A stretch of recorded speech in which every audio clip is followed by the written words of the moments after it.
안녕하세요. 나의 병원을 소개합니다 시간입니다. 오늘도 저의 이야기를 한번 해보려고 합니다. 저는 대학교 3학년 때까지 축구 선수로 활동을 했었고, 제가 축구 선수로 활동을 하면서 다녔던 만났던 원장님에 대해서 소개를 좀 해보려고 합니다. 제가 19살 때였습니다. 왼쪽 발목을 다치는 부상을 당하게 되었어요.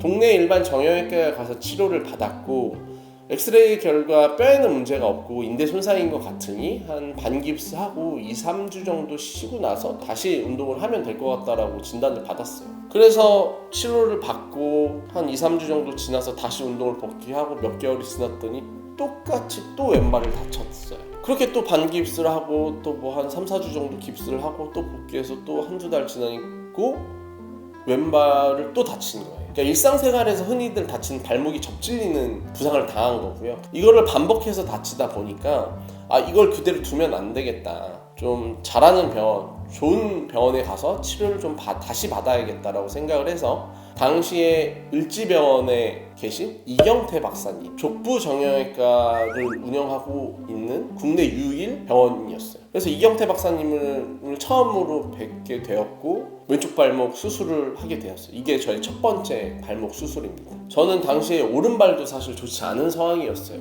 오른발에는 당시에 뼈 조각하고 인대 손상이 있었어요. 그래서 MRI를 찍어서 다 확인을 했지만 그 당시 이경태 박사님께서 왼쪽이 더 심하니 왼쪽을 먼저 수술하고 오른쪽은 좀 지켜보자 라고 하셨어요. 그래서 왼쪽 수술을 받고 이제 몇 개월 동안 쉬고 나서 다시 운동장에 복귀를 했을 때 왼발이 편해지니까 너무 좋은 거예요. 하지만 반대로 왼발 통증이나 불편감 때문에 느낌이 덜했던 오른발의 통증과 불편감이 심해진 거죠. 그래서 또 한 5-6개월 정도 지나고 나서 오른발을 몇 번 다치고 또 계속 오른발이 불편하니까 박사님한테 가서 오른발도 좀 수술을 해달라고 말씀드렸죠. 그랬더니 박사님께서 그때 그러셨어요. 넌 아직 어리고 앞으로 계속 운동선수를 할 건데 몸에 칼을 자주 대는 게 결코 좋은 게 아니다. 그러니 오른발은 재활훈련, 보강훈련을 해서 칼을 최대한 대지 말자. 그게 너의 선수생활에 도움이 더 될 거다라고 말씀을 해주셨어요. 하지만 수술을 통해서 왼발이 좋아졌던 경험을 느껴본 19살의 저는 오른발 수술이 너무 받고 싶었죠. 그래서 그 당시 금정에 있는 그냥 일반 정형외과에 가서 뼈 조각을 제거하는 수술을 받았어요. 그렇게 몇 개월이 지나서 다시 운동장에 복귀를 했는데 오른발이 사실 제대로 치료가 되지 않게 돼버린 거예요. 뼈 조각하고 인대 손상이 같이 있었는데 뼈 조각만 제거하고 손상된 인대는 치료하지 않았으니 오른쪽의 불편감은 계속 있었던 거예요. 그런데 또 수술대에 오를 수는 없기 때문에 벌써 2번이나 했고 그렇게 거의 2년이라는 시간이 지나면서 세 번째 수술은 하지 않고 조금 불편하지만 그렇게 운동선수 생활을 계속했어요. 그러다 결국 대학교 3학년 때 그로부터 한 1년에서 2년 정도 지나고 나서 운동을 그만뒀습니다. 그렇게 운동을 그만두고 대학을 졸업하고 취업을 해서 평범한 회사원으로 생활을 하다가 20대 후반쯤에 대마도에 자전거 여행을 가야겠다라고 마음을 먹고 대마도로 갔습니다. 가서 자전거 대여도 하고 캠핑장에 가서 1인용 텐트에서 잠을 자고 대마도 종주를 하는 자전거 코스 여행을 계획하고 갔어요. 근데 한 3일쯤 됐을 때부터 발목 통증이 너무 심하게 오는 거예요. 오른쪽 발목 통증이.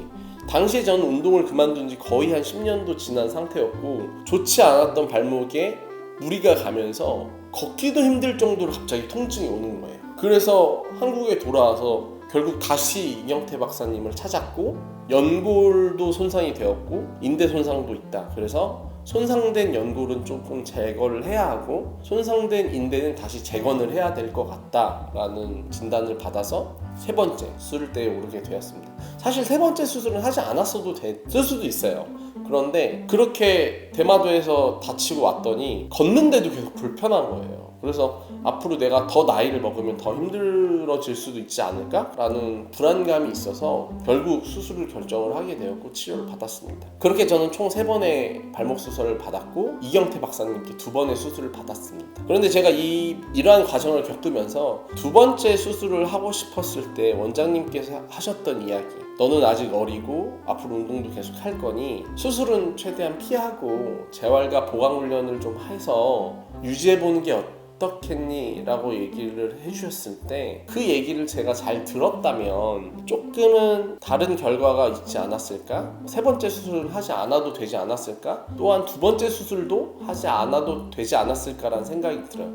당시에 이경태 박사님은 정말 저를 생각해서 해주셨던 얘기고, 저도 많은 의사 선생님들을 만나서 이야기를 해보고 치료를 받지만 진정으로 환자를 생각해서 얘기해준다라는 분들은 많이 만나보진 못한 것 같아요. 최근에 제가 팔꿈치를 다쳐서 영등포의 C땡병원에서 치료를 받았을 때와 이경태 박사님에게 치료를 받았을 때 정도가 저에게 되게 좋은 의사 선생님들에게 치료를 받을 수 있던 경험이었지 않나 싶습니다. 그렇게 발목 수술을 3번을 받았고 지금은 너무 건강하게 잘 지내고 있습니다. 그래서 혹시라도 발목 통증이나 잦은 발목 부상 때문에 병원을 고민하고 계신 분들이 있다라면 이경태 박사님을 만나보는 것도 좋은 대안이 될 수 있지 않을까 싶습니다. 오늘은 제가 발목 수술을 3번이나 했었던 경험에 대해서 이야기를 했고, 그 와중에 EBS 다큐 명의에 나왔던 이경태 박사님께 치료받았던 이야기를 한번 해봤습니다. 그럼 저희 영상 여기까지고요. 나의 병원을 소개합니다. 내가 만났던 좋은 주치, 내가 만났던 좋은 병원을 소개하고 자랑하고 싶다라면 언제든지 사연을 보내주세요. 아래 더보기란에 자세한 설명이 있으니까요. 보시고 참조해서